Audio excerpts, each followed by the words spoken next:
আচ্ছা, hello student, good morning student, প্রত্যেককে good morning. WBCS 2024 এর প্রিলিমস এক্সামিনেশনের জেনারেল স্টাডিজের মোস্ট ইম্পর্টেন্ট 25 এমসিকিউ নিয়ে চলে এসেছে তোমাদের কাছে সেট নম্বর 13। ওকে, তাহলে চলো প্রথম আমাদের কোশ্চেন শুরু করা যাক। Who was the founder of the Prarthana Samaj? কে প্রার্থনা সমাজ প্রতিষ্ঠা করেছিলেন?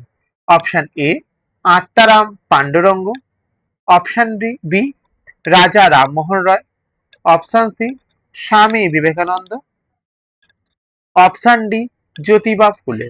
তার মানে আমাদের এখান থেকে কি হয়েছিল, প্রার্থনা সমাজ প্রতিষ্ঠা করেছিল কে? Atmaram Pandurang is the right answer. তাহলে আমাদের আত্মারাম পাণ্ডুরঙ্গ প্রার্থনা সমাজ প্রতিষ্ঠা করেছিলেন।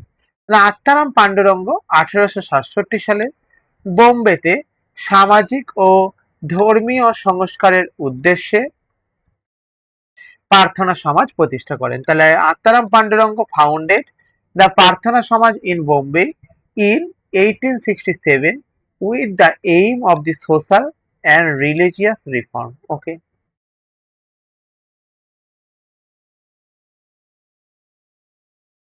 নেক্সট কি বলেছে? Question number 2। In which year did the battle of the Plassey take place? পলাশির যুদ্ধ কত সালে হয়েছিল? অপশন এ আমাদের 1757 সালে হয়েছিল, অপশন বি 1764 সালে হয়েছিল, অপশন সি 1526 সালে হয়েছিল, অপশন ডি 1857 সালে হয়েছিল। তাহলে পলাশির যুদ্ধ আমাদের কবে হয়েছিল? পলাশির যুদ্ধ আমাদের হয়েছিল 1757 খ্রিস্টাব্দে আমাদের পলাশির যুদ্ধ হয়েছিল। ঠিক আছে, বুঝতে পেরেছো? চলো। তাহলে দেখো, the battle was fought on June 23rd 1757 between the British East India Company and Nawab of Bengal Siraj ud-Daulah. অর্থাৎ 1757 সালে 23শে June British East India Company এবং বাংলার নবাব সিরাজউদ্দৌলার মধ্যে এই যুদ্ধ হয়েছিল। বাংলার নবাব সিরাজউদ্দৌলার মধ্যে এই যুদ্ধ হয়েছিল। Okay, next. Which Mughal emperor was known as the Zindapir? কোন মুঘল সম্রাট জিন্দাপীর নামে পরিচিত ছিলেন? Option A Akbar, option B Jahangir, option C Shahjahan, option D Aurangzeb. তাহলে আমাদের জিন্দাপীর নামে পরিচিত কে ছিলেন? ঔরঙ্গজেব। ঠিক আছে, তাহলে Aurangzeb was the called the Jindapir living saint because his the simple lifestyle and strict adhesion to the Islamic law. Aurangzeb তার জীবনে সাধারণ জীবনযাপন ও ইসলামী আইনের কঠোর অনুসরণের জন্য জিন্দাপীর নামে পরিচিত ছিলেন। ওকে,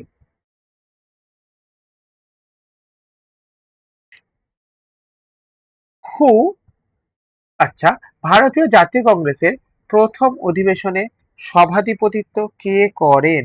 অপশন এ আমাদের এখান থেকে কেউ Dadabhai Naoroji, option B Umeshchandra Banerjee, option C A O Hume, option D Badruddin Tyabji. তাহলে আমাদের কে করেছেন? না আমাদের এক্ষেত্রে যিনি করেছেন তার নামটা কি? তার নামটা হচ্ছে বি উমেশচন্দ্র বন্দ্যোপাধ্যায়। তাহলে দেখো, 1885 সালে গোকুল দাস তেজপাল তেজপাল সংস্কৃত কলেজে প্রথম অনুষ্ঠিত হয়েছিল। Okay, which Indus valley site the famous for the great bath? অর্থাৎ সিন্ধু সভ্যতার কোন স্থানটি বিশাল স্নানাগারের জন্য বিখ্যাত? Option A Harappa, option B Lothal, option C আমাদের কি বলবো এক্ষেত্রে মহেঞ্জোদারো, অপশন ডি হচ্ছে কালীবঙ্গান। তাহলে আমাদের এক্ষেত্রে কি রাইট অ্যান্সার হলো বলো? না আমাদের C Mohenjodaro is the right answer. কি right answer? Mohenjodaro is the right answer.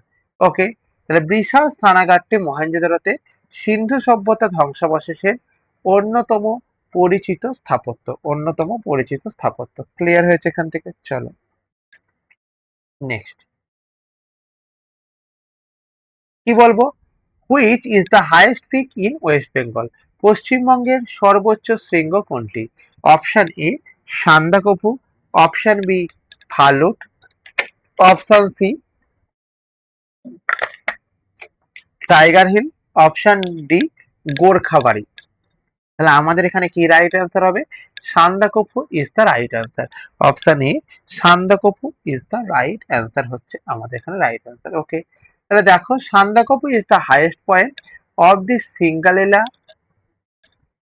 Rigged with and the altitude 3636 metre, অর্থাৎ সান্দাকফু হলো সিঙ্গালীলা শৈলশিলার সর্বোচ্চ বিন্দু, যার উচ্চতা 36 মিটার। Okay, which river is known as the sorrow of Bihar? কোন নদীকে বিহারের দক্ষ বলা হয়? অপশন এ দামোদর নদীকে, অপশন বি কোশি নদীকে, অপশন সি আমাদের গন্ডক নদীকে, অপশন ডি আমাদের সোন নদীকে। তাহলে রাইট অ্যান্সার আমাদের কি বলবো? রাইট অ্যান্সার হচ্ছে আমাদের কোশি নদী হচ্ছে রাইট অ্যান্সার। তাহলে বিহারের দক্ষ কাকে বলা হয়? বিহারের দক্ষ আমাদের কোশি নদীকে বলা হয়। ঠিক আছে, এখান থেকে the Kosi river causes the devastating floods in the Bihar almost every year. Hence, it is the called the sorrow of Bihar. অর্থাৎ এই জিনিসটাকে আমাদের কি বলে না, আমাদের বিহারের দুঃখ বলা হয়। তাহলে কোশি নদী প্রায় প্রতি বছর বিহারের বিধ্বংসী বন্যা সৃষ্টি করে, তাই একে কি বলা হয়? বিহারের দুঃখ বলা হয়। ওকে, in which state is Kaziranga National Park is located? Kaziranga national park কোথায় অবস্থিত? ওয়েস্ট বেঙ্গল বা পশ্চিমবঙ্গতে, অসমে, ওড়িশাতে না মধ্যপ্রদেশে? তাহলে আমাদের এখানে রাইট অ্যান্সার কি হবে বলো? রাইট অ্যান্সার হচ্ছে আমাদের অসম ইজ দ্য রাইট অ্যান্সার। তাহলে আমাদের এখানে কি রাইট অ্যান্সার হবে? আমাদের এখানে রাইট অ্যান্সার হবে অসম is the right answer. Okay, Kaziranga is the world famous for this the on honour রিহিকর্তন, অর্থাৎ কাজিরাঙ্গা একশৃঙ্গ গন্ডারের জন্য বিশ্ববিখ্যাত। ওকে, which line passes through the middle of India? কোন রেখাটি ভারতের মধ্যভাগ দিয়ে গেছে? অপশন এ নিরক্ষরেখা বা ইকুয়েটর, অপশন বি মকরক্রান্তি রেখা, অপশন সি কর্কটক্রান্তি রেখা, অপশন ডি হচ্ছে আমাদের মূল মধ্যরেখা। তাহলে আমাদের এক্ষেত্রে নাইনেরটা কি বলবো? আমাদের নাইনেরটাকে আমরা বলবো কর্কট ক্রান্তি রেখা। নাইনেরটাকে আমি কি বলবো? নাইনেরটাকে আমি বলবো হচ্ছে কি কর্কট ক্রান্তি রেখা। ওকে, চলো তাহলে দেখো the tropic of cancer passes through the 8 Indian state. কর্কট ক্রান্তি রেখা আমাদের ভারতের 8টি রাজ্যের মধ্যে দিয়ে গেছে। ভারতবর্ষের কতি রাজ্যের মধ্যে দিয়ে গেছে? 8টি রাজ্যের মধ্যে দিয়ে গেছে। Okay, question number 10, what is the rank of India in the world in term of area? অর্থাৎ আয়তনের দিক থেকে বিশ্বে ভারতের স্থান কত? অপশন এ পঞ্চম, অপশন বি ষষ্ঠ, অপশন সি সপ্তম, অপশন ডি দ্বিতীয়। তাহলে রাইট অ্যান্সার কি বলবো? রাইট অ্যান্সার বলবো হচ্ছে আমাদের সপ্তম হচ্ছে রাইট অ্যান্সার। রাইট অ্যান্সার কি? রাইট অ্যান্সার হচ্ছে আমাদের সপ্তম is the right answer. Okay, তাহলে ভারত আয়তনের দিক থেকে সপ্তম বৃহত্তম দেশ এবং বিশ্বের সবচেয়ে জনবহুল দেশ। বিশ্বের সবচেয়ে জনবহুল দেশের নামটা কি? বিশ্বের সবচেয়ে জনবহুল দেশের নাম হলো আমাদের ভারতবর্ষ। ক্লিয়ার? চলো তাহলে দেখো ভীষণ ডাব্লিউবিসিএস এর ইউটিউব ক্লাসের জন্য তোমাদেরকে ডাউনলোড করতে হবে ভীষণ কম্পিটিটিভ এক্সাম অ্যাপ। ওকে, এবং ডাব্লিউবিপিএসসি সেকশনে গিয়ে অল ক্লাস পিডিএফ অপশনে দেখবে। ঠিক আছে, অল ক্লাস পিডিএফ অপশন দেখবে। Okay, which organelle is known as the power house of the cell? কোন কোষাঙ্গাণুকে কোষের শক্তিশালা বা শক্তি ঘর বলা হয়? অপশন এ রাইবোজোমকে, অপশন বি লাইসোজোমকে, অপশন সি মাইটোকন্ড্রিয়াকে, অপশন ডি গলগি বডিকে। তাহলে কোষের শক্তি ঘর কাকে বলা হয়? না আমাদের মাইটোকন্ড্রিয়াকে বলা হয়। আমাদের লাইসোজোমকে কি বলা হয়? লাইসোজোমকে বলা হয়, মাথায় রাখো, আত্মঘাতী থলি বলা হয়। লাইসোজোমকে কি বলা হয় বলো? লাইসোজোমকে আমাদের আত্মঘাতী থলি বলা হয়। ঠিক আছে, এক্ষেত্রে রাইবোজোমের কাজ কি? রাইবোজোমের কাজ হচ্ছে আমাদের প্রোটিন সংশ্লেষ করা। রাইবোজোমের কাজ কি বলো? রাইবোজোমের কাজ হচ্ছে আমাদের প্রোটিন সংশ্লেষ করা। তাহলে মাইটোকন্ড্রিয়া এটিপি শক্তি উৎপন্ন করে, একে কোষের শক্তিশালা বলা হয়। একে কোষের শক্তিশালা বা শক্তি ঘর বলা হয়। Okay, next, which is the chemical name of vitamin C? অর্থাৎ ভিটামিন সি এর রাসায়নিক নাম কি? ভিটামিন সি এর রাসায়নিক নাম হচ্ছে আমাদের, মাথায় রাখো, যে retinol, option A, option B ascorbic acid, option C আমাদের হচ্ছে ক্লাসিফেরল, অপশন ডি টোকোফেরল। তাহলে কি উত্তর হবে আমাদের? না, অ্যাসকর্বিক অ্যাসিড হচ্ছে রাইট অ্যান্সার। তাহলে আমাদের কি রাইট অ্যান্সার বলো? না, অ্যাসকর্বিক অ্যাসিড হচ্ছে আমাদের রাইট অ্যান্সার। ঠিক আছে, তাহলে deficiency of vitamin C causes the scurvy, অর্থাৎ ভিটামিন সি এর রাসায়নিক নাম কি? আমাদের অ্যাসকর্বিক অ্যাসিড। এবং আমাদের দেহে ভিটামিন সি এর অভাবে কোন রোগ হয়? না, ভিটামিন সি এর অভাবে আমাদের স্কারভি রোগ হয়। ভিটামিন সি এর অভাবে তাহলে কি রোগ হয় বলো?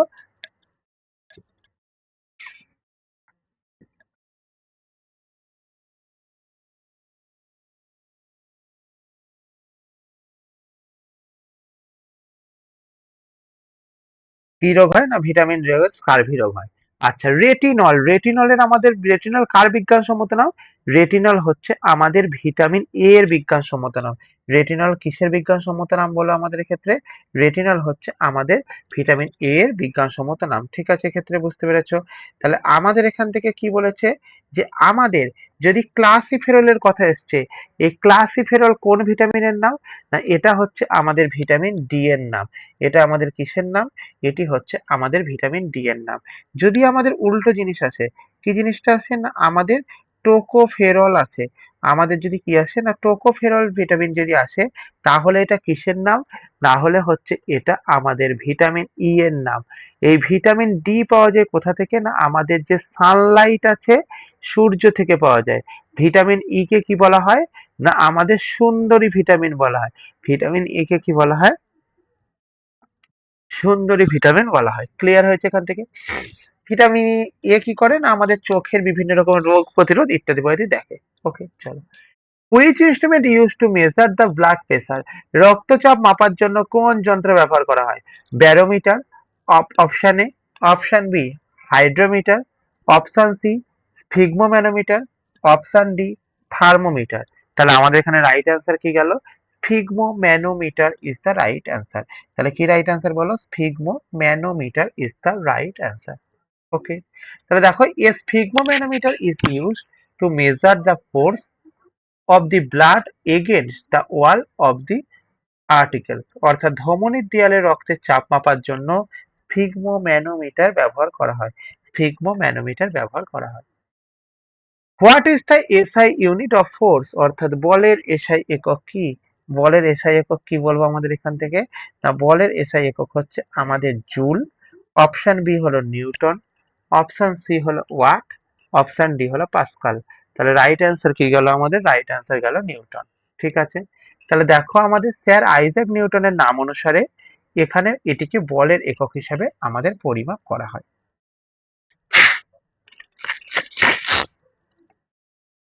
তাহলে স্যার আইজাক নিউটনের নাম অনুসারে আমাদের কি বলবো এখান থেকে? যে আমাদের এখানে একে নামকরণ করা হয়েছে। ঠিক আছে, কথাটি বুঝতে পারলে? চলো, নেক্সট কোশ্চেন কি বলেছে? Question number 15, which gas is primarily responsible for the global warming. তাহলে আমাদের কি বলবো? Oxygen, nitrogen, carbon die oxide, না আর্গন। তাহলে আমাদের এখান থেকে মাথায় রাখবে গ্লোবাল ওয়ার্মিং এর জন্য কে দায়ী?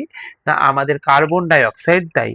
অর্থাৎ আমাদের কি হয়েছে? যে সমস্ত গ্যাসগুলি আমাদের বিশ্বের উষ্ণায়ন ঘটায়, তার মধ্যে কি আছে? না, কার্বন ডাই অক্সাইড আছে। ঠিক আছে, কার্বন ডাই অক্সাইড বায়ুমণ্ডলের তাপকে আটকে রাখে, যা গ্রিন হাউস প্রভাবের সৃষ্টি করে।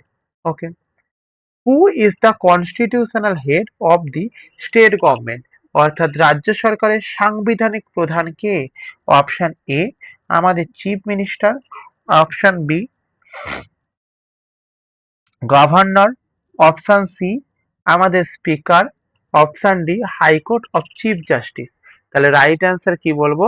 রাইট অ্যান্সার বলবো হচ্ছে আমাদের governor is the right answer. Right answer কি বলবো? আমাদের governor is the right answer. Okay, চলো, তাহলে কি বলবো এখান থেকে?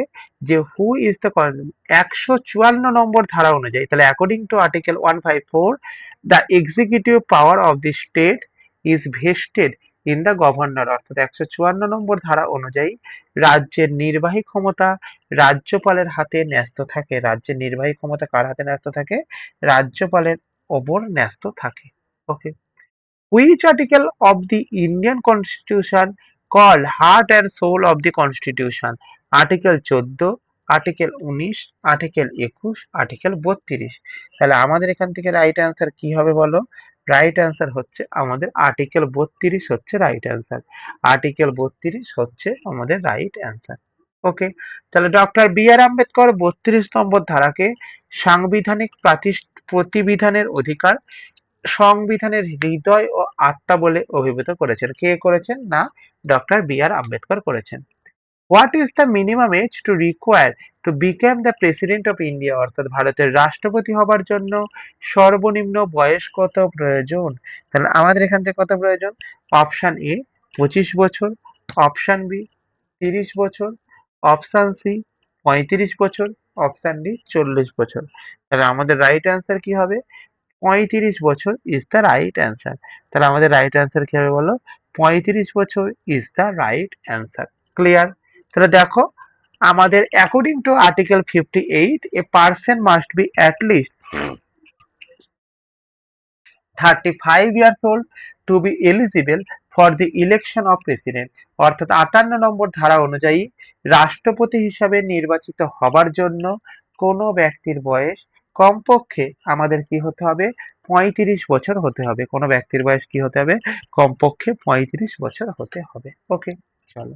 In which year was the first general election is held in India? অর্থাৎ ভারতের প্রথম সাধারণ নির্বাচন কবে অনুষ্ঠিত হয়েছিল? 1947 সালে, 1950 সালে, 1951-52 সালে, না 1955 সালে? তাহলে 1951-52 সালে। এবং আমাদের তখন চিফ ইলেকশন কমিশন অর্থাৎ কে ছিলেন? চিফ ইলেকশন কমিশন ছিলেন হচ্ছেন আমাদের সুকুমার সেন। আমাদের কে ছিলেন? না সুকুমার সেন ছিলেন হচ্ছে এখানে। ঠিক আছে, বর্তমানে আমাদের যদি বর্তমানের হিসাব করেছি, তাহলে বর্তমানে আমাদের কে ছিলেন? না বর্তমানে আছেন আমাদের এখান থেকে জ্ঞানেশ কুমার। বর্তমানে কে আছেন আমাদের? না জ্ঞানেশ কুমার হচ্ছে রাইট অ্যান্সার। তাহলে দেখো, লোকসভার প্রথম সাধারণ নির্বাচন 1951 সালের অক্টোবর থেকে 1952 সালের ফেব্রুয়ারির মধ্যে অনুষ্ঠিত হয়েছিল। তৎকালীন সময়ে নির্বাচন কমিশনারের নাম ছিল সুকুমার সেন। বর্তমানে আমাদের নির্বাচন কমিশনারের নাম কি, মানে হেড একবারে, Gyanesh Kumar. Okay, who appointed the chief justice of supreme court in India? অর্থাৎ সুপ্রিম কোর্টের প্রধান বিচারপতিকে কে নিয়োগ করেন? প্রাইম মিনিস্টার অর্থাৎ প্রধানমন্ত্রী, অপশন বি প্রেসিডেন্ট বা রাষ্ট্রপতি, অপশন সি ভাইস প্রেসিডেন্ট বা উপরাষ্ট্রপতি, অপশন ডি ল মিনিস্টার বা আইনমন্ত্রী। রাইট অ্যান্সার কি বলবো? রাইট অ্যান্সার বলবো হচ্ছে আমাদের প্রেসিডেন্ট বা আমাদের রাষ্ট্রপতি হয়েছে। The president of India appoint the chief justice and the other জাজ অফ দি সুপ্রিম কোর্ট। তাহলে ভারতের রাষ্ট্রপতি সুপ্রিম কোর্টের প্রধান বিচারপতি ও অন্যান্য বিচারপতিদের নিয়োগ করেন। ওকে, চলো। Question number 21।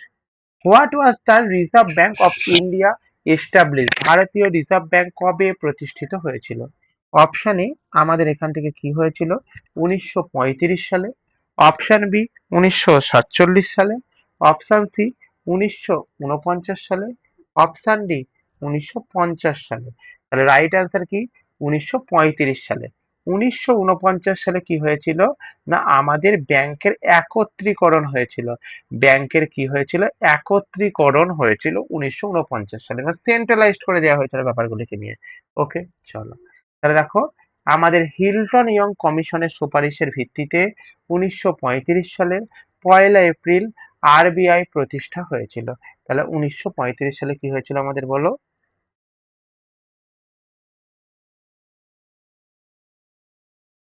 আরবিআই প্রতিষ্ঠিত হয়েছিল। ক্লিয়ার হয়েছে এখান থেকে? বুঝতে পেরেছো? চলো, next question. Who is the known of the father of the green revolution?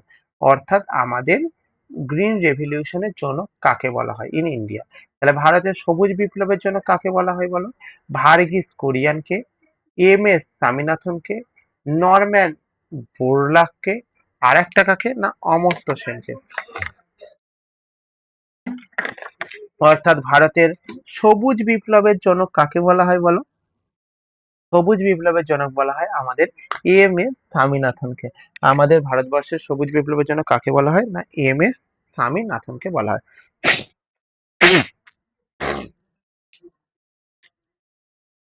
ওকে, তাহলে দেখো ভারতের গম ও ধানের উচ্চ ফলনশীল জাত প্রবর্তনে এম.এস স্বামীনাথন অগ্রণী ভূমিকা পালন করেছিলেন। Okay, which body replace the planning commission in India? ভারতের পরিকল্পনা কমিশনের পরিবর্তে কোন সংস্থা গঠিত হয়েছে? অপশন এ আমাদের মনে রাখবে ফাইন্যান্স কমিশন, অর্থ commission. Option B NITI Aayog. Option C IRDA. Option D SEBI. তার মানে আমাদের এখান থেকে রাইট অ্যান্সার নীতি আয়োগ। নীতি আয়োগ আমাদের প্রতিষ্ঠা হয়েছিল কবে? ফার্স্ট জানুয়ারি আমাদের 2015 সালে।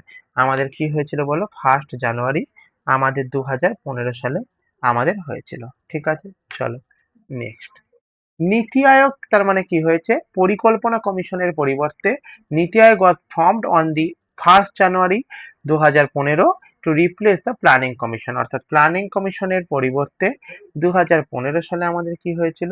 2015 সালে আমাদের এখান থেকে মাথায় রাখো নীতি আয়োগ অনুষ্ঠিত হয়েছিল। When was the GST Goods and Services Tax implement in India? ভারতের জিএসটি কবে থেকে কার্যকর হয়েছিল?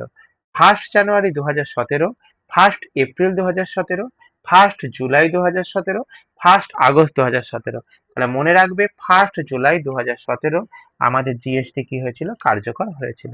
ওকে, জিএসটি হলো একটি পরোক্ষ কর যা ভারতের অনেক কেন্দ্রীয় এবং রাজ্য করের পরিবর্তে চালু করা হয়েছে। যা অনেকটা রাজ্যের পরিবর্তে আমাদের কি হয়েছে? চালু করা হয়েছে। ওকে, চলো। Which sector contribute the most to India's GDP? ভারতের জিডিপিতে কোন ক্ষেত্রটি সবচেয়ে বেশি অবদান রাখে? Option A agriculture. Option B industry. Option C service sector বা পরিষেবা ক্ষেত্র। Option D mining. তাহলে আমাদের এক্ষেত্রে কি উত্তর হবে? না আমাদের এক্ষেত্রে উত্তর হবে হচ্ছে সি বা পরিষেবা ক্ষেত্র। পরিষেবা ক্ষেত্রেতে আমাদের ভারতবর্ষের জিডিপি সবচেয়ে বেশি পরিমাণে অবদান রাখে। ওকে, তাহলে দেখো পরিষেবা ক্ষেত্র তৃতীয় ক্ষেত্র ভারতের জিডিপির 50% বেশি অবদান রাখে। ওকে, চলো। তাহলে দেখো তোমরা এখানে কি কি পাবে? না তোমরা এখানে পাবে হচ্ছে কি যে 27,000 প্লাস মাল্টিপল চয়েস কোশ্চেন, 40টা ফুল মক টেস্ট, 100টা জেনারেল স্টাডিজের টেস্ট, কারেন্ট অ্যাফেয়ার্সের টেস্ট, 23টা প্রিলিমসের প্রিভিয়াস ইয়ার কোশ্চেন, 40টা গ্রামার টেস্ট এবং জেনারেল স্টাডিজের 200টা সেকশনাল টেস্ট। তোমরা আমাদেরকে হোয়াটসঅ্যাপ করতে পারো কি করে? না 9333111815 এই নম্বরে তোমরা আমাদেরকে হোয়াটসঅ্যাপ করতে পারো এর ব্যাপারে বিশদে জানার জন্য, এই ব্যাপারে বিশদে জানার জন্য। ওকে, চলো। তাহলে তোমরা যারা যারা ক্লাসটি করলে প্রত্যেকে আমাদের চ্যানেলটিকে লাইক করবে, কমেন্ট করবে, শেয়ার করবে এবং সাবস্ক্রাইব করে বেল আইকনকে প্রেস করে রেখে দেবে, যাতে করে পরবর্তীতে কোনো ভিডিও আসার সঙ্গে সঙ্গে সবার আগে সর্বপ্রথম তোমার কাছে নোটিফিকেশন পৌঁছে যায়। তোমরা যারা যারা ক্লাসটি করলে প্রত্যেককে থ্যাংক ইউ প্রত্যেককে, এবং পরবর্তী ক্লাসের জন্য যতক্ষণ না হচ্ছে ততক্ষণ পর্যন্ত প্রত্যেকে ভালো থাকো, পড়াশোনা করো, এগিয়ে যাও। চলো।